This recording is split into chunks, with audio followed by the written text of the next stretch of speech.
amigos.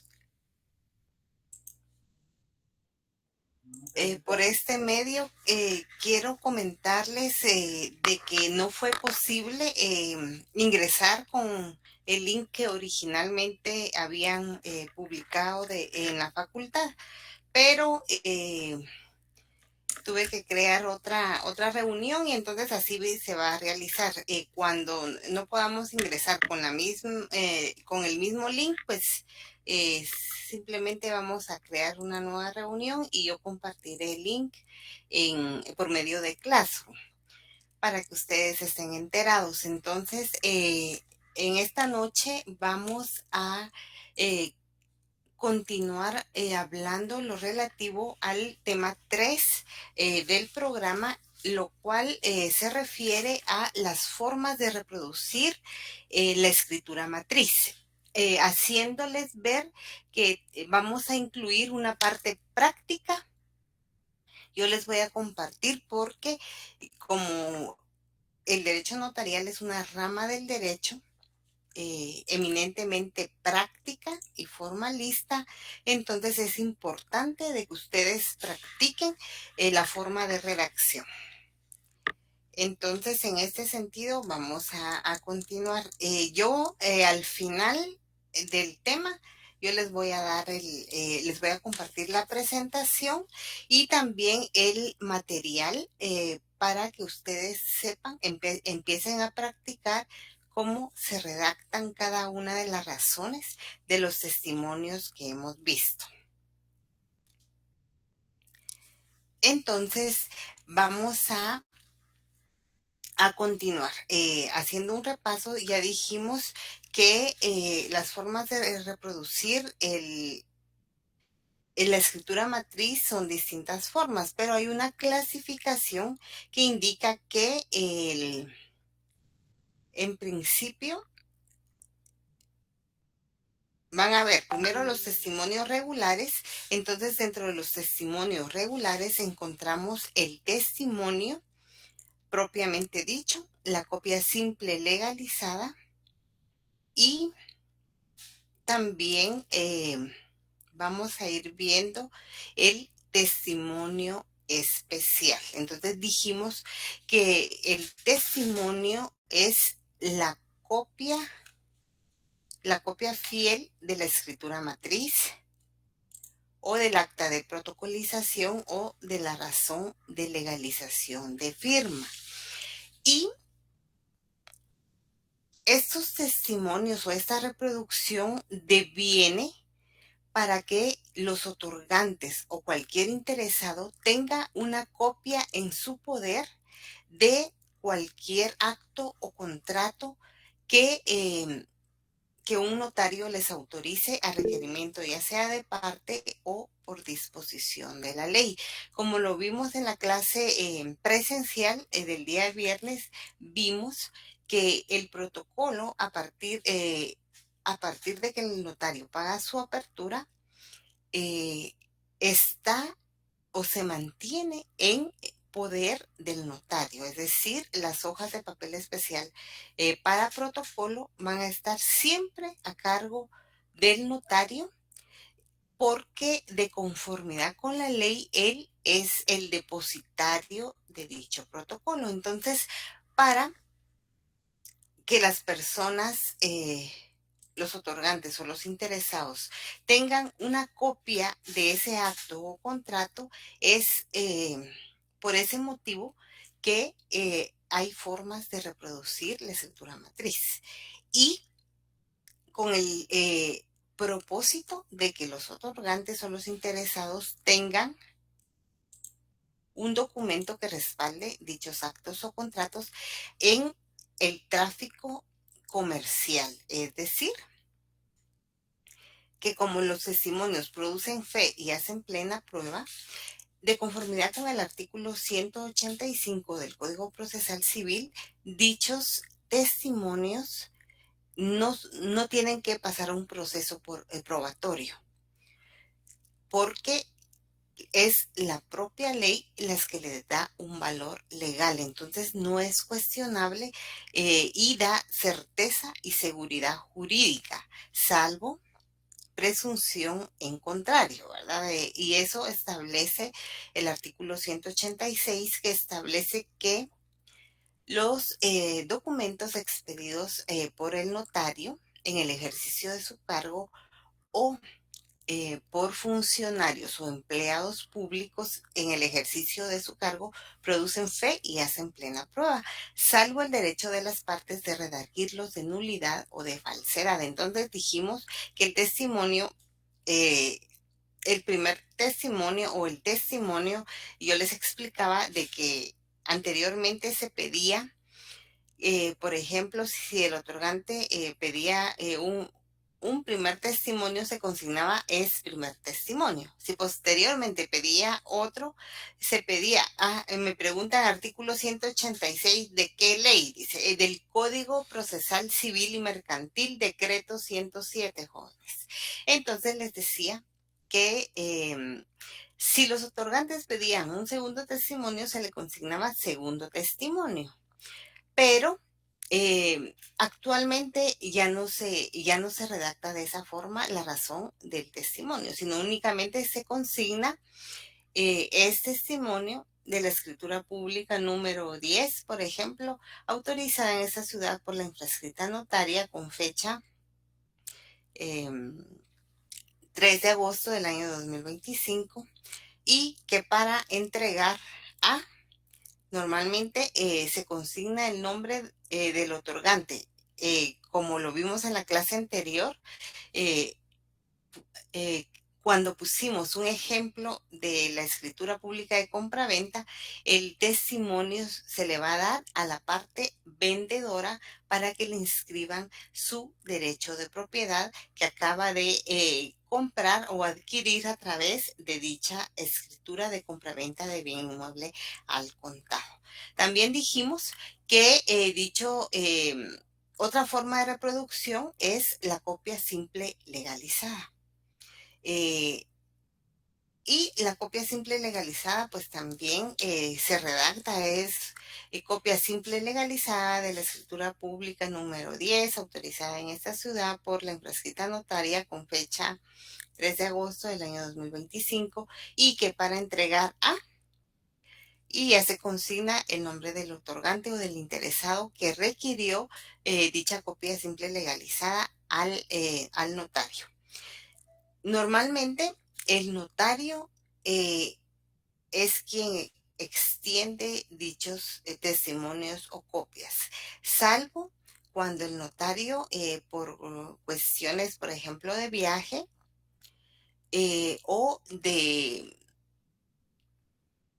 no poder ejercer ya el notariado, por ejemplo, es nombrado funcionario público en relación de dependencia, entonces cuando es por viaje o porque está inhabilitado temporalmente, pues es el depositario de su protocolo quien va a extender y normalmente lo que respalda esa acción de que otro notario vaya a extender el testimonio o la copia simple legalizada es el documento donde el notario autoriza a su depositario o nombra a su depositario y pues el primer documento en donde se consigna esta información es en el formulario de apertura de protocolo, en donde debe de ir la información tanto del notario titular como del notario depositario y va la firma y sello de ambos. Entonces allí con eso ya se respalda y ya se puede extender dichos documentos por otro notario, pero como les digo, está totalmente respaldado tanto por la ley como documentalmente lo está, porque lo ha autorizado el notario interesado. Otro de los testimonios, les decía, es el testimonio especial, que pues se redacta, es testimonio especial de la escritura pública número 5 autorizada por la infrascrita notaria en esta ciudad el 13 de agosto del año 2025 y que para entregar en este caso, jóvenes, no hay ningún interesado, sino el testimonio especial deviene de la obligación que tiene el notario de conformidad con el artículo 37 del Código de Notariado. Ya dijimos que a partir de que el notario primero está habilitado para ejercer el notariado y si paga su derecho de apertura de protocolo, por ejemplo, del año 2025, ese derecho de pago de apertura lleva implícita la obligación de cumplir, valga la redundancia, con las obligaciones que impone este artículo 37 del Código de Notariado. Entonces, por cada instrumento público, ya sea una escritura matriz, un acta de protocolización o una razón de una legalización de firma, el notario debe remitir un testimonio especial, pero no a los otorgantes, sino que al director del Archivo General de Protocolos. ¿En qué momento? Pues la ley establece que dentro del plazo de los 25 días hábiles siguientes a la fecha de la autorización del instrumento público. Entonces, vemos que hay un plazo y también el mismo Código de Notariado establece que si el notario no cumple con remitir ese testimonio especial, se le impondrá una multa de 25 quetzales por cada uno de los testimonios especiales que deje de omitir. Y jóvenes, y también es muy importante que el notario cumpla con esta obligación porque si bien ustedes saben, otra de las obligaciones de los notarios es que deben de remitir en forma trimestral un aviso al Archivo General de Protocolos indicando cuántos instrumentos públicos autorizó el notario en el primer trimestre del año 2025.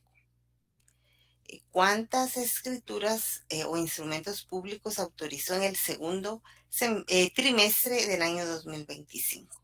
Y el incumplimiento de estas obligaciones contenidas en el artículo 37 hacen que el notario quede inhabilitado y el director del Archivo General de Protocolos publica el listado de notarios inhabilitados. Entonces, allí el notario va a estar temporalmente inhabilitado para el ejercicio de la profesión de notario y no va a poder, bueno, legalmente sí puede autorizar, por ejemplo, las escrituras públicas, pero como a partir de que se publica el listado de notarios inhabilitados, se les remite una copia y un aviso tanto a la Superintendencia de Administración Tributaria, a los registros de la propiedad, registro mercantil, registro de las personas jurídicas, registro nacional de las personas, etcétera. Entonces, no le van a recibir ningún testimonio al notario para efectos de las inscripciones registrales. Entonces, ven la importancia de este tema. Entonces, así se está trabajando. Ahora, el día de hoy vamos a ver cuáles son los testimonios irregulares. Los testimonios regulares son aquellos que se hacen cotidianamente, pero los testimonios irregulares son aquellos que el notario va a realizar eventualmente, pero fíjense jóvenes que aquí son 3 testimonios irregulares que si bien es una clasificación doctrinaria, los 3 testimonios irregulares tienen un fundamento legal. El primero es el testimonio del índice del protocolo. El testimonio del índice del protocolo. Si vemos, para recordar, bueno, ustedes lo vieron con el licenciado Jorge Mario Álvarez Quirós, el artículo 15 del Código de Notariado establece lo relativo al índice del protocolo que se va a extender en el papel sellado del mismo valor que empleado en él y contendrá primero el número de orden del instrumento, el lugar y la fecha de otorgamiento, el nombre de los otorgantes, el objeto del acto o del contrato y el folio en que principia. Si el notario, por ejemplo, en el año 2024, faccionó o autorizó, supongamos 100 escrituras públicas, tiene que ir elaborando este índice. Está obligado porque la ley así lo dispone, entonces tiene que ir poniendo el número de orden del instrumento, lugar y fecha en que los está autorizando, nombre de los otorgantes, el objeto del contrato y el folio en que principia. Por ejemplo, vamos a ver el instrumento público. O la escritura pública número 1, pues va a ir en el folio número 1. Pero supongamos que usan 2 hojas y media. Entonces, el, va a ser la hoja 1, 2 y 3. Entonces, cuando ya toque el instrumento público número 2 y se consigne folio en que principia, se va a poner 3R, que significa el reverso de la hoja número 3. Y así sucesivamente se va a ir consignando. Cuando el notario cancele un instrumento público por cualquier motivo, ya sea porque por errores de impresión, que es como que la razón por la cual se dan más escrituras públicas canceladas, o porque alguno de los otorgantes ya no está de acuerdo y se niega a firmar. Entonces, cuando es escritura pública cancelada, se pone, por ejemplo, número de orden, por ejemplo, número 3, lugar y fecha, por ejemplo, 10 de mayo del año 2025, y en otorgantes y objeto del contrato se consigna cancelada y se coloca el folio en que principia. Entonces, al final, el notario tiene la obligación de remitir el testimonio del índice del protocolo al Archivo General de Protocolos. Y a ese respecto, por favor, alguien que lea el artículo 92 del Código de Notariado.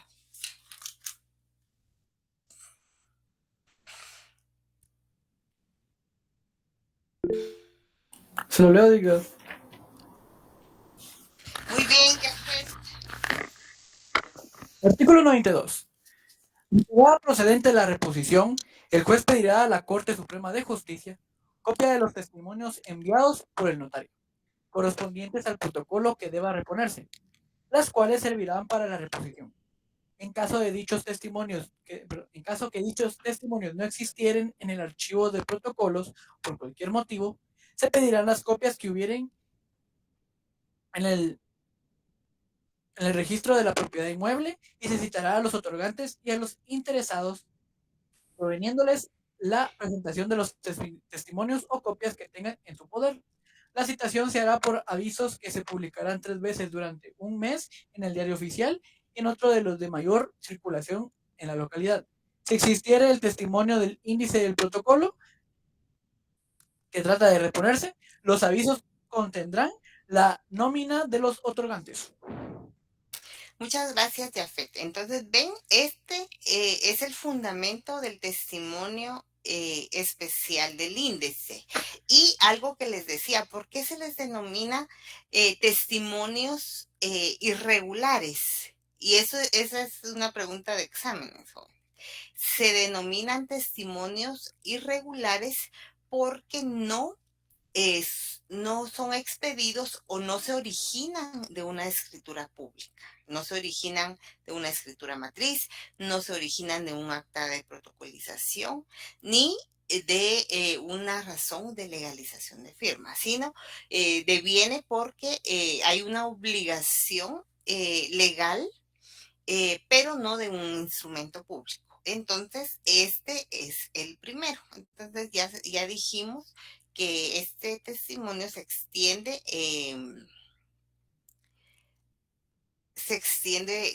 cada año, se debe de extender y remitir al director del Archivo General de Protocolos.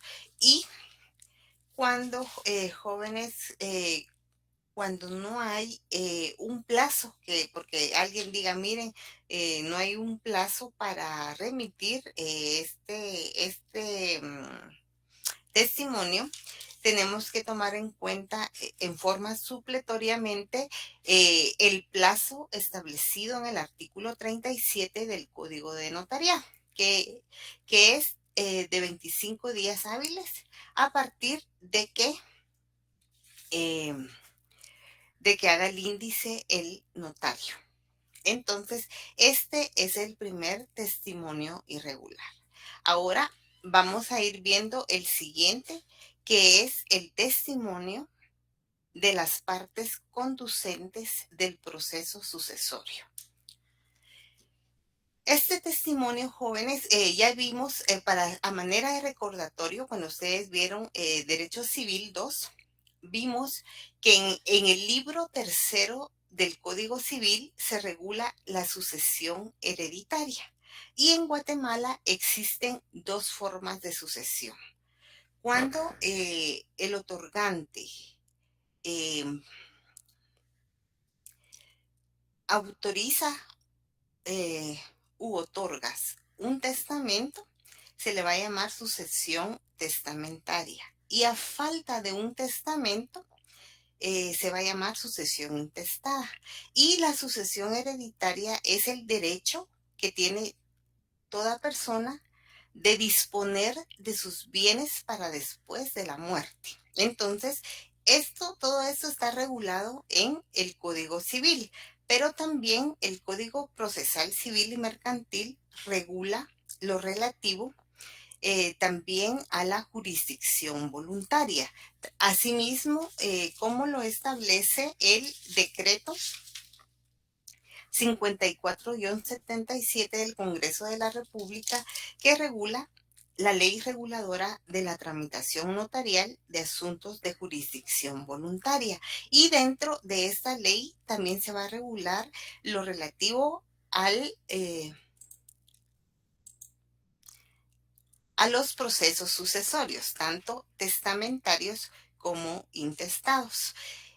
Independientemente sea judicial o sea notarial el trámite de estos procesos, al final es importante que ustedes sepan que ambos trámites sucesorios van a tener un trámite judicial o notarial y van a tener un trámite administrativo.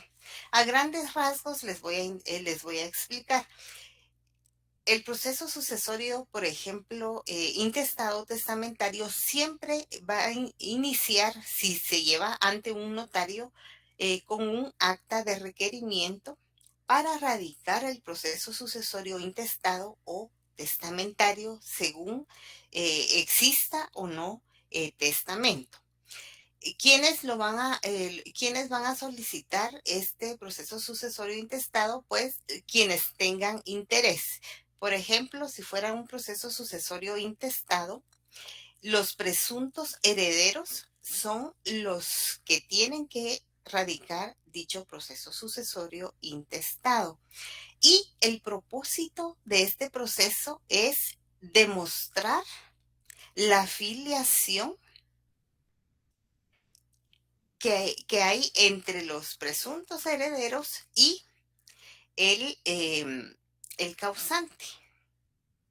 Y a este respecto también el Código Civil ahorita, bueno, no recuerdo el artículo, pero creo que es el artículo 1788, establece que en forma intestada, el primer orden para suceder en forma intestada es que sucederán en partes iguales y se constituirán como herederos el cónyuge sobreviviente que no tenga derecho a gananciales y los hijos, sean o no del matrimonio, pero que sean reconocidos. Entonces, ese es el primer orden para suceder. Sin embargo, si no hay cónyuge y si no hay hijos, la segunda regla para suceder en forma intestada es que van a suceder los ascendientes más próximos, el cónyuge y los ascendientes más próximos. Entonces, es importante recordar esto para que ustedes, para yo explicarles en qué consiste el testimonio de las partes conducentes del proceso sucesorio. Entonces, va a iniciar con un acta de requerimiento, luego el notario va a emitir una primera resolución en donde va a indicar las diligencias notariales que va a realizar, pero una de las más importantes es de que debe señalar día y hora para la celebración de la Junta de Herederos. Va a requerir un aviso, primero va a requerir enviar un aviso al registro de procesos sucesorios para indicar que él está iniciando un proceso sucesorio intestado eh, con el propósito de determinar, eh, primero avisarle al director de registro de procesos sucesorios, pero segundo, el director del registro de procesos sucesorios va a remitir un acuse de recibo, indicándole que está recibiendo su aviso, pero que por decirles que con fecha 20 de octubre del año 2023 se radicó el proceso sucesorio testamentario, por ejemplo, del mismo causante ante tal notario, entonces es muy importante otorgar este aviso. Luego también se van a hacer publicaciones en el Diario Oficial de Centroamérica y en otro diario de mayor circulación del país 3 veces en un periodo de un mes para eh, dar a conocer del día y hora en que se va a llevar a cabo la Junta de Herederos. También se tiene que nombrar un valuador debidamente registrado por la Dirección de Bienes Inmuebles, DICABI, y del Ministerio de Finanzas Públicas. Luego se va a llevar a cabo la Junta de Herederos. El propósito de esta Junta de Herederos, jóvenes, es aceptar o rechazar en forma expresa la herencia que pudiera corresponderle a los presuntos herederos. Luego se tiene que, el notario tiene que faccionar un acta notarial de inventario en donde se va a determinar cuál es el activo y el pasivo de la masa hereditaria del causante y posteriormente a ello se va a remitir el expediente a eh, la ley establece al Ministerio Público, pero de conformidad con el decreto 25-97 del Congreso de la República, se establece que en todas las leyes en donde se mencione que se refiere al Ministerio Público, se debe de entender que se está refiriendo a la Procuraduría General de la Nación, salvo en materia penal, procesal penal y en la ley de amparo. En esos casos seguirá siendo Ministerio Público, pero en cualquier otra ley se debe de entender que es la Procuraduría General de la Nación. Y entonces, jóvenes, se va a remitir el expediente notarial a la Procuraduría General de la Nación a través o por medio de la sección de Procuraduría con el simple propósito de que la Procuraduría reconozca quiénes son los herederos legales ab intestato o testamentario del causante. Es decir, la única institución encargada de reconocer quiénes van a ser los herederos legales, tanto en un proceso intestado como testamentario, es la Procuraduría General de la Nación.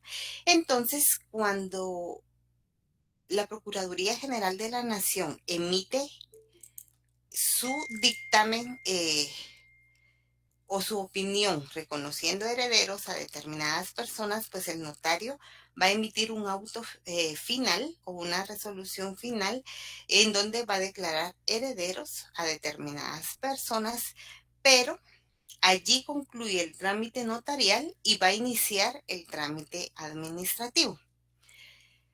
El trámite administrativo inicia con remitir el expediente al a la sección de herencias, legados y donaciones del Ministerio de Finanzas Públicas con el propósito de determinar o que se calcule cuál va a ser el monto del impuesto de herencias y donaciones que deben de pagar los herederos. Aquí ya no son presuntos herederos porque ya la Procuraduría General de la Nación resolvió y reconoció quiénes son los herederos legales. Entonces viene el DICABI y de conformidad con la ley de herencias, legados y donaciones, ahí hay una tabla de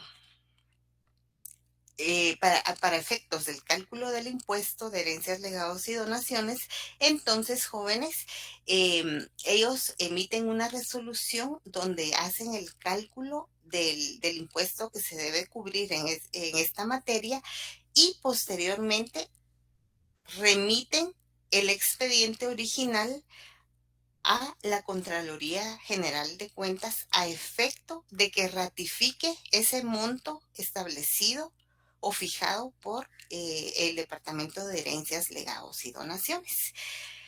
A partir de que la Contraloría General de Cuentas certifica o avala el cálculo realizado por la sección de herencias, legados y donaciones,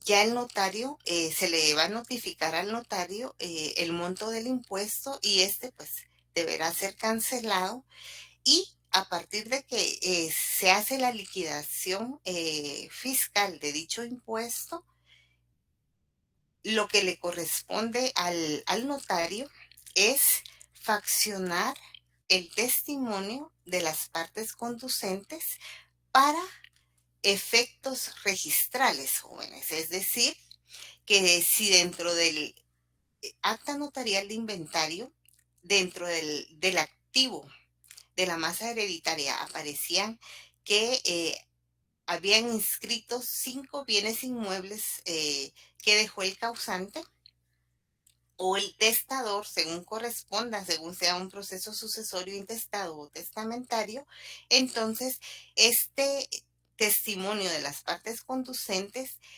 tiene el propósito de, eh, de remitirse a los distintos registros. En este caso, como son bienes inmuebles, se debe de inscribir en el registro de la propiedad, ya sea el de la zona central o del segundo registro de la propiedad, según que corresponda, para efectos del cambio de nombre. Ya no va a quedar a nombre del causante, sino de los herederos legales. Y entonces, a ese respecto, es importante indicarles que el fundamento legal de este testimonio se encuentra en el artículo 497 del Código Procesal Civil y Mercantil. Por favor, alguien que lea ese artículo.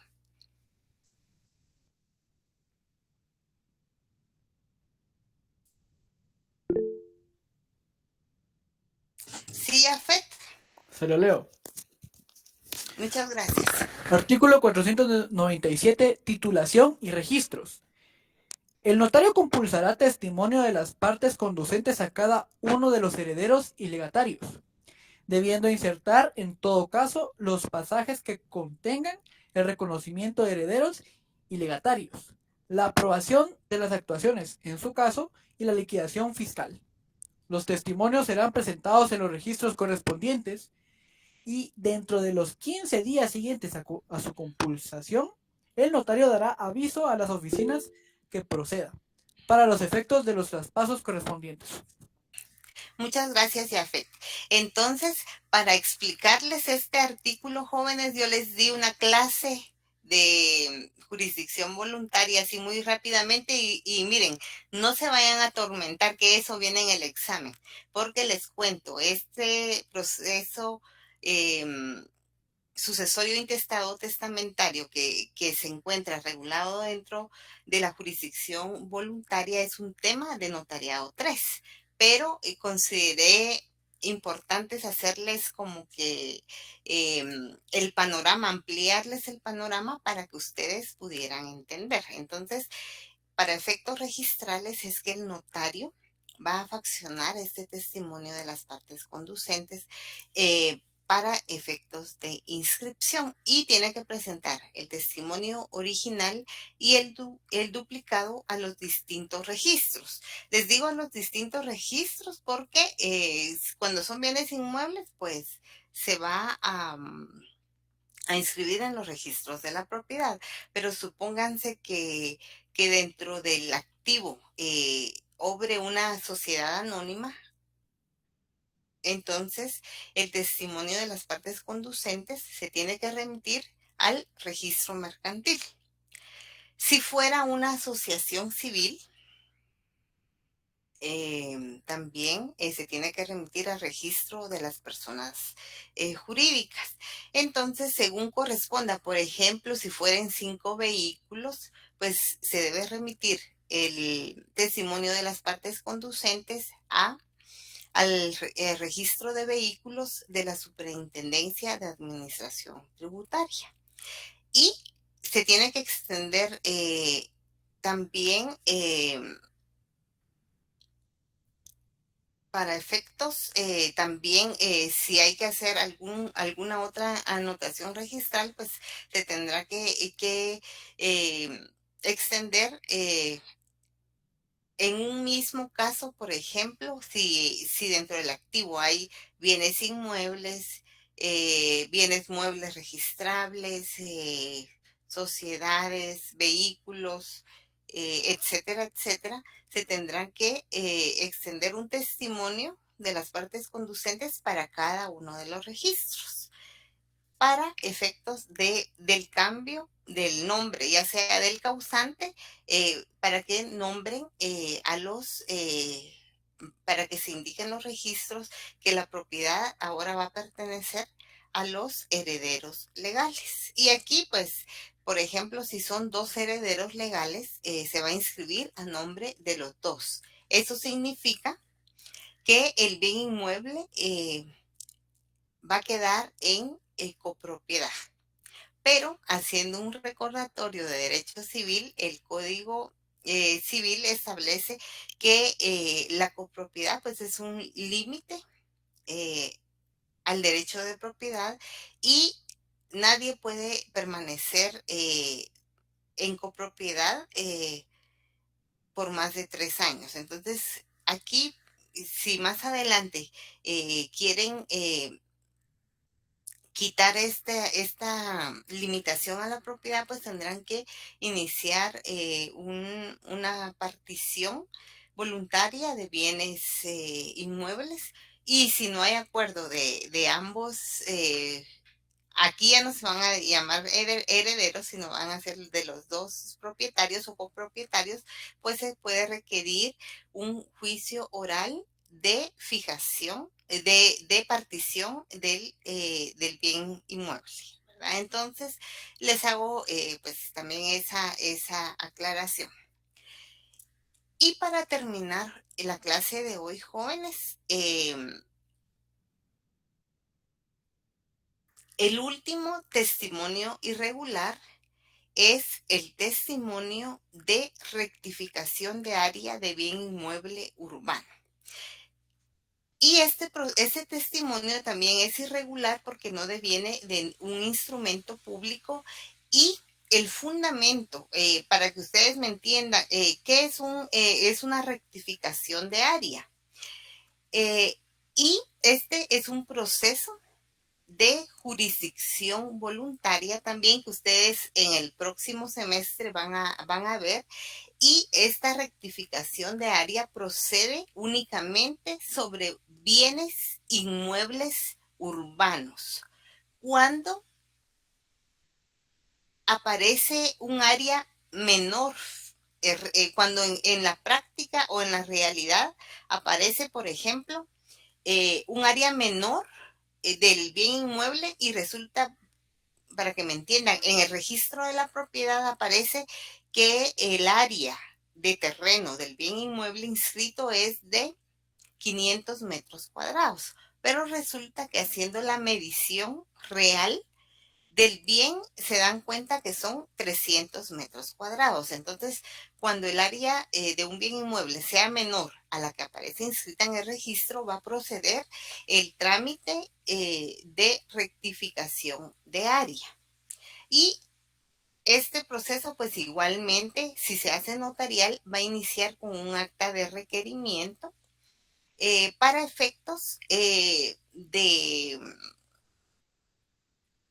de poder iniciar y hacer esta rectificación. Entonces, esto pues está contemplado también en el decreto 54-77, y el fundamento específico de este testimonio irregular está regulado en el artículo 14 de la Ley de Rectificación de Áreas. ¿Alguien tiene esta ley para que lean ese artículo?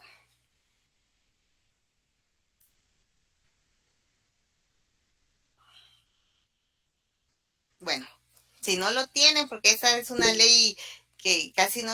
Ah, Yafet la tiene. Sí, Yafet, por Ya la favor, encontramos. gracias, Yafet. ¿Puedes leer el artículo 14, por favor? Claro.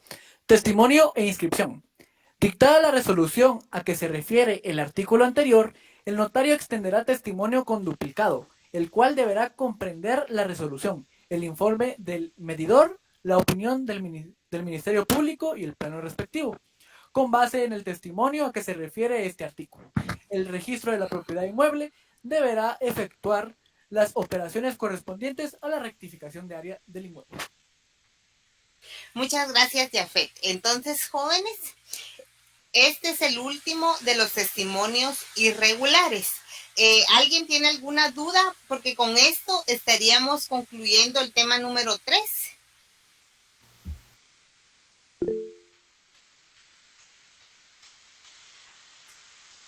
Aquí me indican, permítanme, jóvenes, le voy a subir volumen porque aquí empezó un aguacero. No sé si donde ustedes están, pero ya se cae el cielo.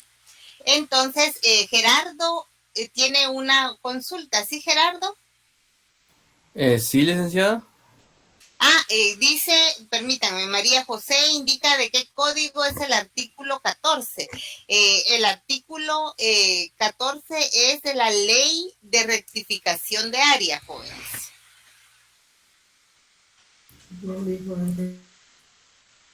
Gerardo levantó la mano. ¿Sí, Gerardo? Sí, licenciada. Bueno, una cosa aparte de que aquí también está cayendo un montón de lluvia Ajá. para que pues caes en la afirmación. Y ahora, cuando quisiera saber cuáles eran o sea, volver a repetir, solo los testimonios yo tenía el índice de protocolo, el de ahorita testimonio de rectificación del área y no sé cuántos había dicho más porque... y el otro es el testimonio de las partes conducentes del proceso sucesorio, ya sea testamentario o judicial. Por eso dije que son 3. Entonces sí las tengo cabales, perdón, es que no Sí. sabía si estaban esas. No te preocupes. De todos modos, en este momento, al finalizar la clase, yo ya comparto la tercera presentación. Sí, Kevin. Muchas gracias, licenciada. Solo con lo que leyó del artículo 14 el compañero, escuché que mencionó al Ministerio Público. Ahí siempre se considera a la Procuraduría General de la Nación. Así es, Kevin.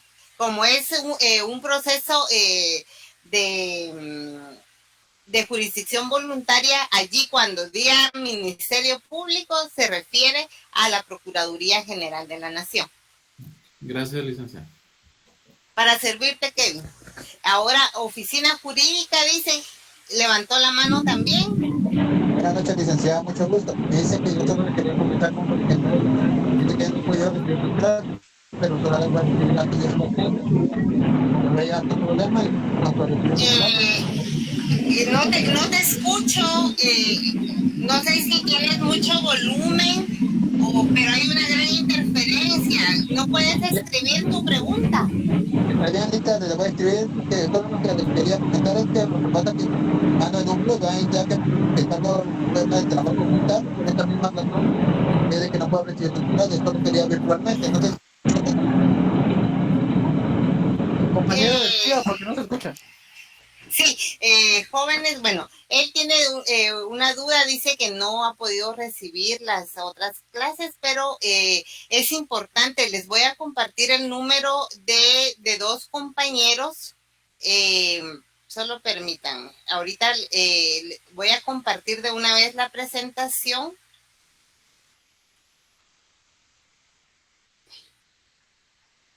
Le compartí la presentación a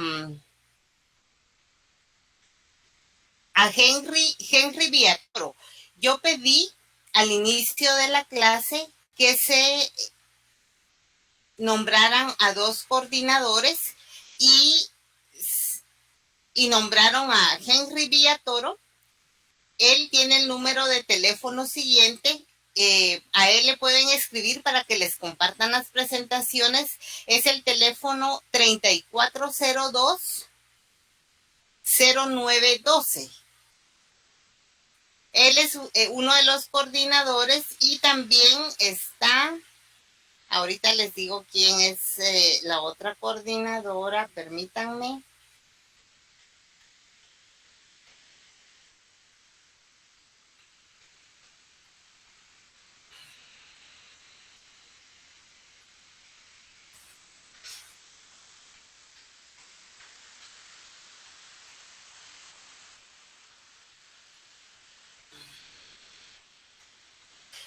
La otra coordinadora se llama Andrea Caal y ella tiene el número 5420-0797. Dice Henry que ya tienen un grupo en la clase, cualquier duda a la orden. Entonces, para los compañeros que no han recibido la clase, déjenme decirles que estamos en una forma híbrida dando clases, es decir, una semana vamos en forma presencial y una semana en forma virtual. Esta semana tendremos clases virtuales. La semana pasada tuvimos clases presenciales, pero ya vamos agotando 3 temas del programa y al finalizar cada uno de los temas yo voy compartiendo una presentación y material de estudio para que ustedes puedan reforzar el contenido de cada uno de los temas que yo voy impartiendo. Por ejemplo, ahorita les acabo de compartir la tercera presentación y en un momento les voy a compartir un material en Word para que ustedes sepan cómo redactar cada uno de los testimonios, tanto regulares, los regulares que son testimonio propiamente dicho, copia simple legalizada y testimonio especial. Los irregulares todavía no los vamos a ver. Entonces, jóvenes, si no hay más consultas, concluimos hasta acá la clase o tienen alguna otra duda.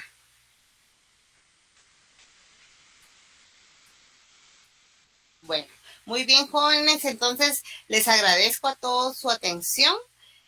Primero Dios, nos conectaremos el viernes 8, para continuar ya el tema número 4, que se refiere a el acta de protocolización. Vamos a ver cuál es la definición, qué documentos va a protocolizar el notario, la forma de autorizar, cuáles van a ser los requisitos y los efectos jurídicos de dicha protocolización. Así que muchas gracias a todos por su atención. Primero Dios, nos vemos el día viernes. Feliz noche. Ya, feliz.